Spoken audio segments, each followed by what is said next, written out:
Hey everybody, I will be reading today the Lay of Eliduc by Marie de France. Okay, let's get started. A Lay of Marie de France. Now I will rehearse before you a very ancient Breton lay. As the tale was told to me, so in turn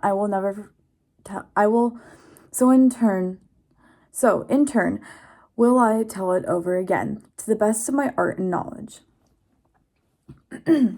Heartbroken now to my story, its why and its reason. In Brittany there lived a knight, so courteous and so brave, that in all a realm there were no worthier than he. This knight was named Guildeluec. He had wedded in his youth a noble lady of proud race and name. They had long dwelt together in peace and content, for their hearts were fixed on one another in faithful and loyalty. Now it chanced that Guildeluec sought his fortune in a far land where there was a great war. There he loved a princess, the daughter of a king and queen those parts. Guilliadun was the maiden's name, and in all of the realm was none more fair. The wife of Eliduc had to name Guildeluec. These are crazy hard names, sorry. Had to name Guildeluec in her own country by reason of these two ladies. Their story is known as the Lady Guildeluec and Guildeluec. But at first it was rightly called the Lady of Eliduc. The name is a little matter, but if you're hearken to me, you shall learn the story of these three lovers in its pity and its truth. Eliduc had a lord and suzerain, the king of Brittany over sea. The knight was a greatly loved and cherished of his prince by reason of his long and loyal service. When the king's business took him from his realm, Eliduc was his matter of justice and sentinel. He governed the country well and wisely, and held it from the foe with a strong hand. Nevertheless, in spite of all, much evil was appointed unto him. I'm sorry, guys, I keep saying the name wrong.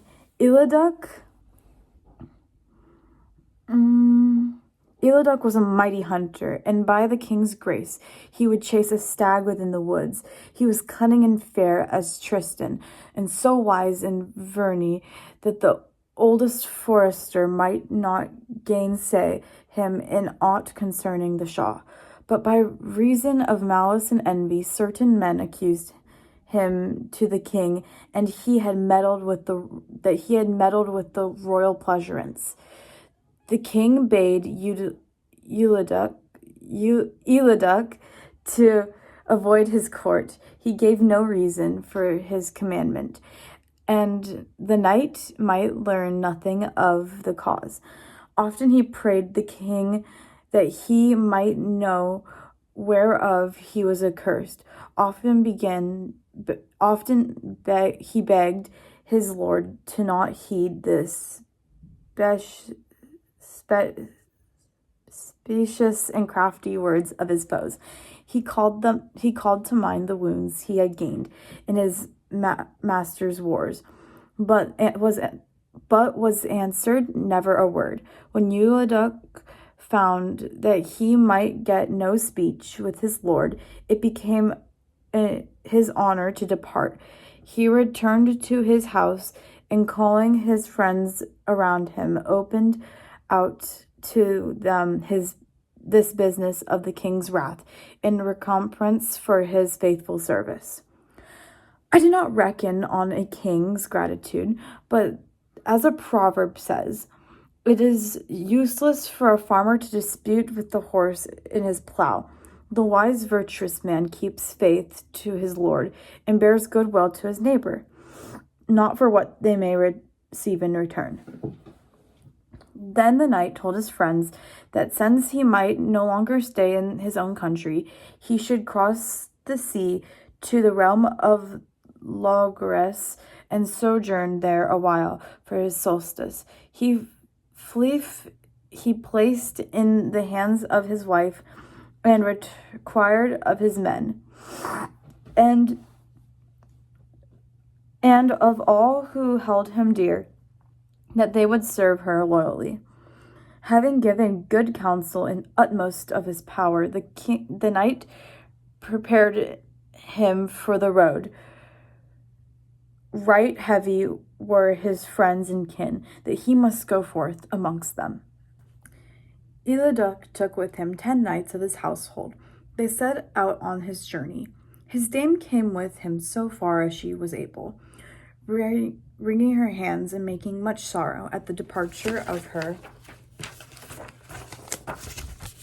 husband. At the end he pledged good faith to her, as she to him, and she returned to her own home. Eliduc went his way till he came to a haven on the sea. He took ship and sailed to the realm of Toninois, for many kings dwell in that country. And ever there were strife and war.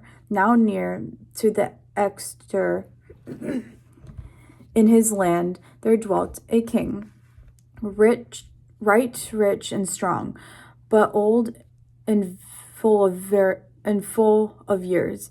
He had no son of his body, but one maid, only young and of the age to wed, since he would not bestow his damsel on certain prince or of his neighbors. This lord made mortal war upon his fellow spoilings and wasting all his land. The ancient king, for certain, had set his daughter within a castle, fair and very strong. He charged the sergeants not to issue forth from the gates, for the rest there was none so bold to seek him, to storm the keep, or even to joust the barriers. When Eliduc was told of this quarrel, he needed to go no farther, and sojourned a while in the land. He turned over in his mind which of these princes dealt unjustly with his neighbor, since he deemed that the aged that's a weird looking word, sorry. He deemed that the aged king was more vexed and sorely pressed in the matter. He resolved to aid him to the best of his might, to take his arms in his service. Eliduc therefore wrote letters to the king telling him that he had quitted his own country and sought refuge in the king's realm. For his part, he was willing to fight as a mercenary in the king's quarrel, and if a safe conduct were given him, he and the knights of his company would ride forthwith to their master's aid. This letter Eliduc sent by the hands of his squires to the king. When the ancient lord had read the letter, he rejoiced greatly and made much of the messengers. He summoned the constable and commanded him swiftly to write out a safe conduct that would bring the baron to his side. For the rest, he bade the messengers meet should be lodged and apparelled, and such money should be given them as would sufficient to their needs. Then he sealed the safe conduct with his royal seal and sent it to Eliduc. Straightway by a sure hand. When Eliduc came in answer to summons, he was received by a great honor by the king.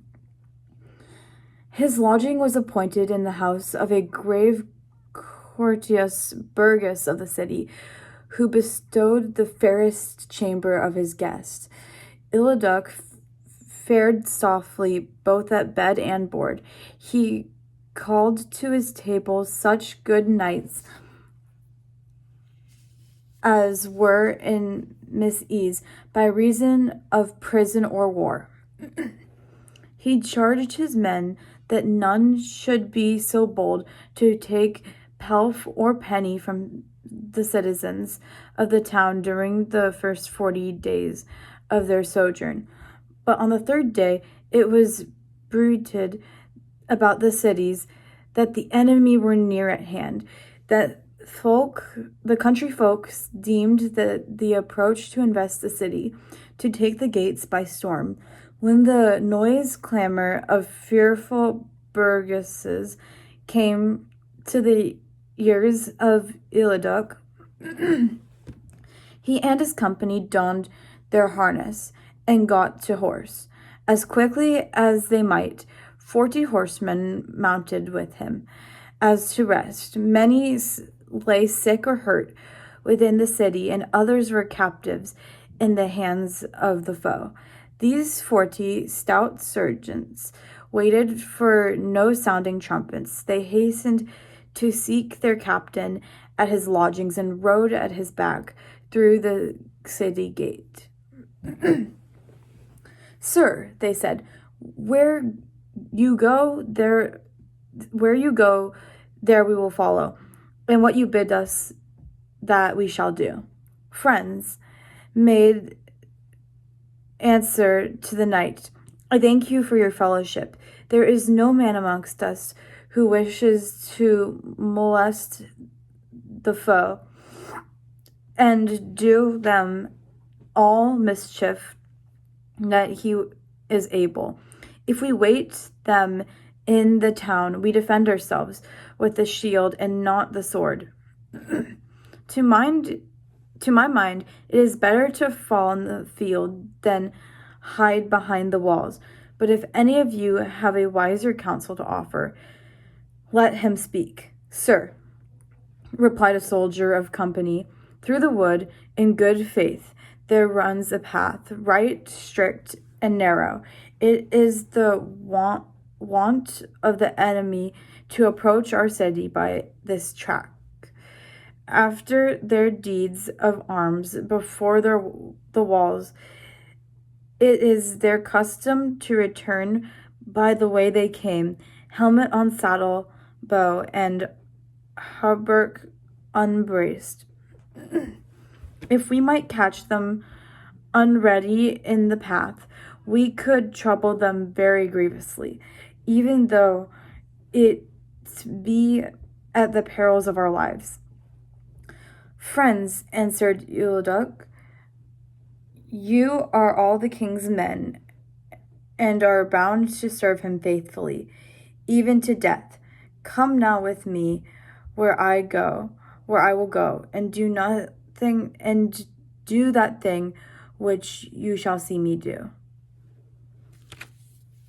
I give you my word as a loyal gentleman that no harm shall hap to any. If we gain spoil and riches from the foe, each shall have his lot in the ransom. At least we may do them much hurt and mischief in this quarrel.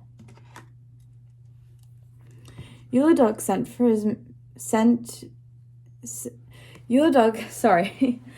Guildeluec sent his men in ambush near the path within the wood. He never told over to them, like a cunning captain, with the crafty plan he had devised, and taught them how to play their parts, to call upon his name when the foe had entered on the perilous path, and were altogether taken in the snare. Guildeluec cried his name, and summoned his companions to bear themselves like men.